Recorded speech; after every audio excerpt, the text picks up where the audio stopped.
Ban ಮಾಡ್ತಾರೆ, ಒಂದ್ಸಲ ಅಕೌಂಟ್ಗೆ 10,000 ರೂಪಾಯಿ ದುಡ್ಡು ಹಾಕಿಬಿಡ್ತಾರೆ. ನಿತೀಶ್ ಸ್ಟ್ರಾಟಜಿ ಮೇಲೆ ಇದು ಇಲ್ಲಿ ವರ್ಕ್ ಆಗಿರೋದಾ ಅಂತ ನೋಡಿ. ಏನು ಮೈತ್ರಿ ಸರ್ಕಾರ ಇದೆ ಇವತ್ತಿನ ದಿವಸ, ಓಕೆ, ಈ ಮೈತ್ರಿ ಸರ್ಕಾರ ಅನೇಕ ಯೋಜನೆಗಳನ್ನು ಇವತ್ತಿನ ದಿವಸ ಬಿಹಾರದಲ್ಲಿ ತಂದಿದೆ. ಒಂದೇನು ನಳಂದ ವಿಶ್ವವಿದ್ಯಾಲಯ ಉಳಿಸುವ 3,000ಕ್ಕೂ ಹೆಚ್ಚಿನ ಇತಿಹಾಸ ಇರತಕ್ಕಂತಹ ಒಂದು ನಳಂದ ವಿಶ್ವವಿದ್ಯಾಲಯಕ್ಕೆ 3,200 ಕೋಟಿಗೂ ಹೆಚ್ಚು ಅನುದಾನವನ್ನು ಕೊಟ್ಟಿದೆ ಕೇಂದ್ರ ಸರ್ಕಾರ ಆಗಿರ್ಬೋದು, ನಿತೀಶ್ ಕುಮಾರ್ ಸರ್ಕಾರ ಆಗಿರ್ಬೋದು. ನಂತರದಲ್ಲಿ 73.88 ಲಕ್ಷ ರೈತರಿಗೆ ಕಿಸಾನ್ ಸಮ್ಮಾನ್ ಯೋಜನೆ ಅಡಿಯಲ್ಲಿ ಪ್ರತಿ ವರ್ಷ 6,000 ಕೊಡ್ತಾ ಇದೆ. 1.5 ಕೋಟಿ ಜಲ್ ಜೀವನ್ ಮಿಷನ್ ಅಡಿಯಲ್ಲಿ ಪ್ರತಿ ಮನೆಗಳಿಗೆ ನೀರು ಸರಬರಾಜು ಆಗ್ತಾ ಇದೆ. ಪ್ರಧಾನಮಂತ್ರಿ ಗ್ರಾಮೀಣ ಆವಾಸ್ ಯೋಜನೆಯಲ್ಲಿ 49 ಲಕ್ಷ ಮನೆಗಳನ್ನು ನೀಡಲಾಗಿದೆ. 1.16 ಕೋಟಿ ಮನೆಗಳಿಗೆ ಪ್ರಧಾನಮಂತ್ರಿ ಉಜ್ವಲ ಯೋಜನೆಯಲ್ಲಿ LPG ಗ್ಯಾಸನ್ನು ಸಂಪರ್ಕ ಒದಗಿಸಲಾಗಿದೆ. ಮತ್ತು ಹಿಂದೆ 2005ರಲ್ಲಿ ಏನು ಪ್ರಕ್ರಿಯೆ ನಡೆದಿದೆ, ಅಂದರೆ ಇಲ್ಲೇನು ಗುಂಡಾ ರಾಜ್ ಜಂಗಲ್ ರಾಜ್ ಅಂತೇಳಿ ಏನು ನಡೆದಿದೆ, ಇದನ್ನು ನಿತೀಶ್ ಕುಮಾರ್ ಮತ್ತು ಏನು ಪ್ರಧಾನಮಂತ್ರಿ ನೇತೃತ್ವದ ಏನು ಸರ್ಕಾರ ಬಂದಂಥ ಸಂದರ್ಭದಲ್ಲಿ ಏನು ಪ್ರತಿಯೊಂದು ಮಂಗಲ್ ರಾಜ್ಯ ಅಂತೇಳಿ ಒಂದು ಏನು ಅಲ್ಲಿ ನೋಡಿ, ಹಿಂದೆಲ್ಲ ಬಿಹಾರ ರಾಜ್ಯದಿಂದ ಬೇರೆ ರಾಜ್ಯಗಳಿಗೆ ವಲಸೆ ಹೋಗುವ ಕಾರ್ಮಿಕರು ಸಾಕಷ್ಟಿದ್ರು. ಈಗಿನ ಸಂದರ್ಭದಲ್ಲಿ ಆ ರೀತಿ ಬಂದೊದಗಿಲ್ಲ. ಯಾಕೆ ಅಂತ ಹೇಳಿದ್ರೆ ಒಂದು ಮಹಿಳೆಯರಿಗಾಗಿರ್ಬೋದು, ರೈತರಿಗಾಗಿರ್ಬೋದು ಸಾಕಷ್ಟು ಅನುಕೂಲಗಳನ್ನು ಮಾಡಿಕೊಟ್ಟಿದೆ. ಮತ್ತು ಸಾಕಷ್ಟು ಇಂಡಸ್ಟ್ರಿಯಲ್ ವಲಯದಲ್ಲಿ ಸಾಕಷ್ಟು ಅಭಿವೃದ್ಧಿಯನ್ನು ಕಂಡುಕೊಂಡಿದೆ.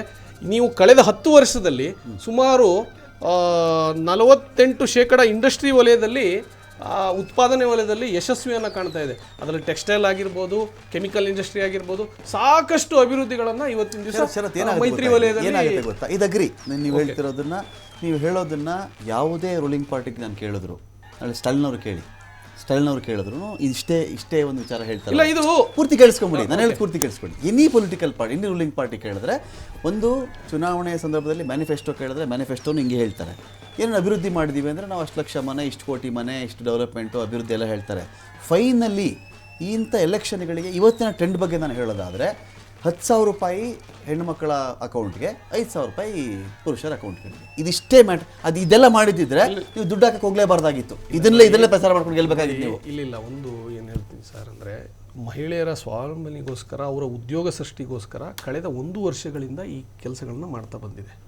ಮುಖ್ಯಮಂತ್ರಿ ಆವಾಸ್ ಯೋಜನೆ ಅಡಿಯಲ್ಲಿ ನಿತೀಶ್ ಕುಮಾರ್ ಅವರು ಮಹಿಳೆಯರು ಸ್ವಾವಲಂಬಿಯಾಗಿ ಜೀವನ ನಡೆಸಬೇಕು ಹೇಳೋ ಒಂದು ದೃಷ್ಟಿಕೋನ ಇಟ್ಟುಕೊಂಡು ಅವರಿಗೆ ಉದ್ಯೋಗ ಆಗಿರ್ಬೋದು, ಏನು ಕರಕುಶಲ ವಸ್ತುಗಳಿಗಾಗಿರ್ಬೋದು, ಪ್ರತಿಯೊಂದಕ್ಕೂ ಈ ರೀತಿಯಾದ ಒಂದು ಈಗೇನು 10,000 ಇದೆಯಲ್ಲ, ಇದು ಇನ್ನೂ ಜಾಸ್ತಿಯಾಗಿ 50,000ಕ್ಕೂ ಬಿಹಾರದಲ್ಲಿ ಹಿನ್ನಡೆಗೆ SIR ಕಾರಣ ಅಂತ ಹೇಳಿ ಪವನ್ ಖೇರ್ ಆರೋಪವನ್ನು ಮಾಡಿದ್ದಾರೆ. ಆಯೋಗದ ವಿರುದ್ಧವಾಗಿ ಪವನ್ ಖೇರ್ ಕಿಡಿಕಾರಿದ್ದಾರೆ. ಇಲ್ಲಿ ಇದು NDA MGP ನಡುವಿನ ಹೋರಾಟವಲ್ಲ, ಚುನಾವಣಾ ಆಯೋಗ ಮತ್ತು ಕಾಂಗ್ರೆಸ್ ಅಥವಾ MGP ನಡುವಿನ ಒಂದು ಹೋರಾಟ ಅಂತ ಹೇಳಿ ಪವನ್ ಖೇರ್ ಆರೋಪವನ್ನು ಮಾಡ್ತಾ ಇದ್ದಾರೆ. ಯಾವ ಆರೋಪವನ್ನು ಮತಚೋರಿ ಅಂತ ರಾಹುಲ್ ಗಾಂಧಿ ಮಾಡ್ತಾ ಇದ್ರು, SIR ವಿರುದ್ಧವಾಗಿ ಅವರೇನು ಬಿಹಾರದಲ್ಲಿ ಒಂದು ದೊಡ್ಡ ಅಭಿಯಾನವನ್ನೇ ಮಾಡಿದ್ರು, ಇವತ್ತಿಗೆ ಇದೇ MGPಗೆ ಹಿನ್ನಡೆಯಾಗಲಿಕ್ಕೆ ನೇರವಾಗಿ ಚುನಾವಣಾ ಆಯೋಗವೇ ಕಾರಣ. 200 ಸ್ಥಾನಗಳಲ್ಲಿ NDA ಲೀಡಿಂಗ್, 200 ಸ್ಥಾನಗಳಲ್ಲಿ. ಏನು ಹೇಳಿದ್ದಾರೆ ಪವನ್ ಖೇರ ಕೇಳಿ.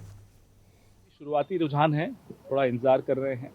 शुरुआती रुझानों में ज़रूर लग रहा है कि ज्ञानेश कुमार गुप्ता भारी पड़ रहे हैं बिहार की जनता पर, लेकिन आने वाले कुछ घंटों में स्पष्ट होगा कि बिहार के लोग भारी पड़ेंगे ज्ञानेश कुमार गुप्ता पर या ज्ञानेश कुमार गुप्ता ही भारी पड़ेंगे. देखते हैं, इंतजार कर रहे हैं. अब इसके बाद क्या बचता है? जब मैंने ये एक लाइन बोली तो मैं बिहार की जनता को तो कम नहीं आंक सकता.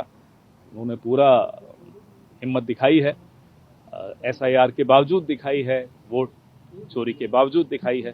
अब आने वाले घंटों में देखते हैं कि ज्ञानेश कुमार गुप्ता कितने इफेक्टिव हैं. I am not even talking about any party right now. The contest is directly between the election commission of India and the people of Bihar, and let's see who wins.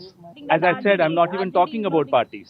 I am talking about a direct straight contest between Gyanesh Kumar Gupta and the people of Bihar. Well, I'm saying it directly. There was a book we all read as children, To Serve with Love. So this is a book written by Gyanesh Gupta.